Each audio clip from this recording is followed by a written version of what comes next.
This video is about working remotely from this beautiful island of Xiaoluqiu, located in Taiwan.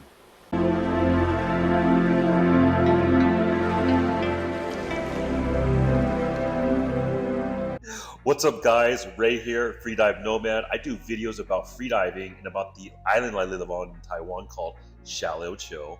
And we're here today with Susie.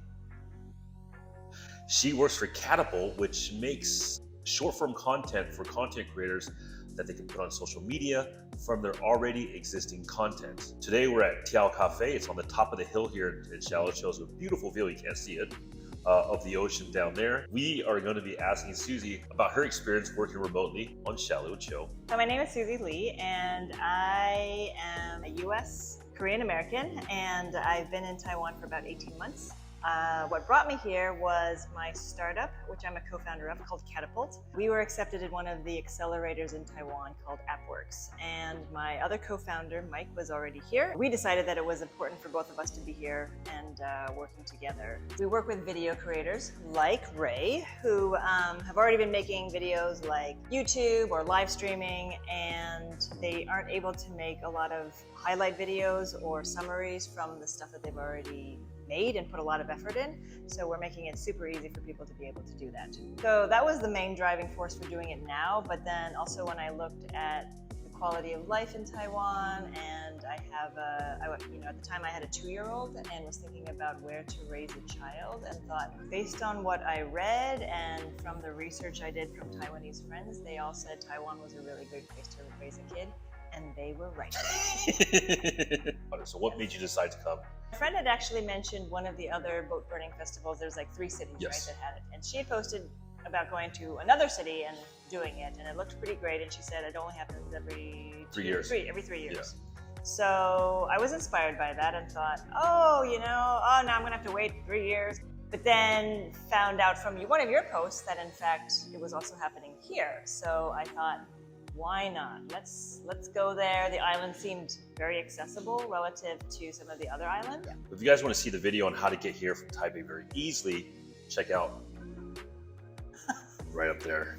How did you find working remotely here in Xiaoluqiu? Well, because of COVID, right? So because of the pandemic, the office that we have wasn't really someplace that people wanted to work, right? So we were all working from home. I had this opportunity where I had ended one lease of an apartment and the next one hadn't started, and there was this kind of 1-month period where I could have just waited, but the first experience of being here after the boat burning festival just piqued my interest enough for me to say, let's go back to the island. Part of it is not just the island, but meeting the people. So meeting you and Sheila, meeting Chris from Iran Bazaar, really felt like there was a community to come back to. Then we just said, hey, we have a crazy idea. When you first talked to us about it, I was like, I don't know if you can pull this off, man. It's like, one of the main things was, finding someone for Hannah, your 4-year-old daughter. The school situation was complicated. I was very clear that I needed to get a lot of work done while I was here. And part of the benefit, I think, about changing locations and being in a beautiful place working is, immediately people seem to think like, you're not going to get work done because you're going to be distracted by everything. But I actually found the opposite to be true, which is if you're a content creator, right, or someone who's creative, then having a change of pace and a change of where you're getting your context and input from is actually really important. So I actually found that I was getting really good work done here. The other thing I wanted to make sure with you was like, not only did I need childcare, but I also needed to make sure that there was good internet access, which there has been. Yeah, so currently being near the ocean helps your creative side. The amount of childcare that I do have, it's still limited, right? It's not literally like 9 to 6 p.m. And so I know that for a good portion of that time, I do have to get work done. So just being able to run out, go swimming, but then explaining that in fact I'm swimming with tropical fishes and sea turtles. That's amazing, right? When I saw the sea turtles, it's like magical. It's better than looking at the bottom of the pool. The tiles. Doing any kind of stretching or yoga on the beach just feels good on your feet and your hands. I do that for, not even that long, right? It's maybe like half an hour or so. Come back, rinse off, and just start working. And then just work basically until Hannah comes home. Then when she's with me, then sometimes we'll go to one of the cafes together. And if I still have a little bit of work, what's amazing is that kindness of people. And so, you know, we go to the cafe that's near the ocean. What's the name of it? Ocean Ice. Ocean Looking Ice. Ocean Looking Ice. High Cafe. jumping. Woohoo! They adore Hana there, and so she almost treats it like a second home and just wanders around. No, I thought that's her third home. Second home's Iran Bazaar. Oh, that's true. Second home. Third home. So then if I need to get a little bit of work done still there, I can do that looking out at the ocean while she plays games or just hangs out with the owners. Then we eat dinner, and then in the evenings we go to Chris's Iran Bazaar place because he's there and he's welcoming and he's there at night. He has good ice cream. Yes, he has great saffron rose ice cream. And the dried figs and the dates. And then the Nougats. Nougat. Oh yeah, the pistachio nougat thing. Oh, so good. so good. So good. Shout out to Chris, Iran Bazaar.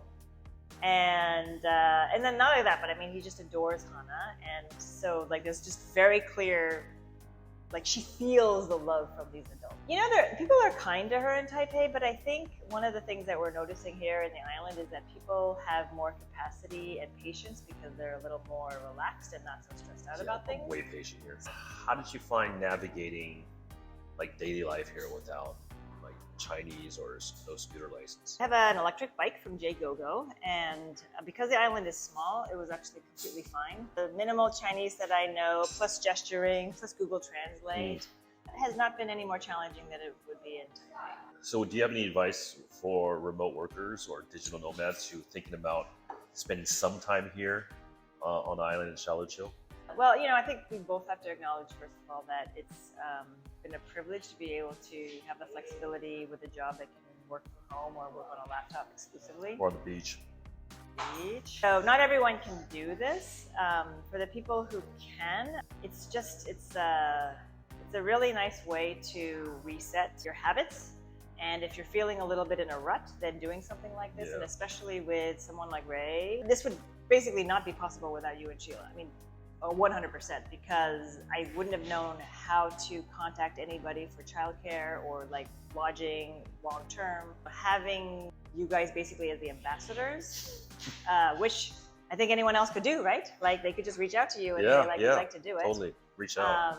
It makes it very possible, right? So then it's really like, how long do you want to stay? What's your budget? You notice any difference between life on a small island and life in a big city? So being a solo parent of a 4-year-old, my life is already pretty simple and pared down. So for me, this is an amplification of kind of my routine, right? Like I really enjoyed my time here.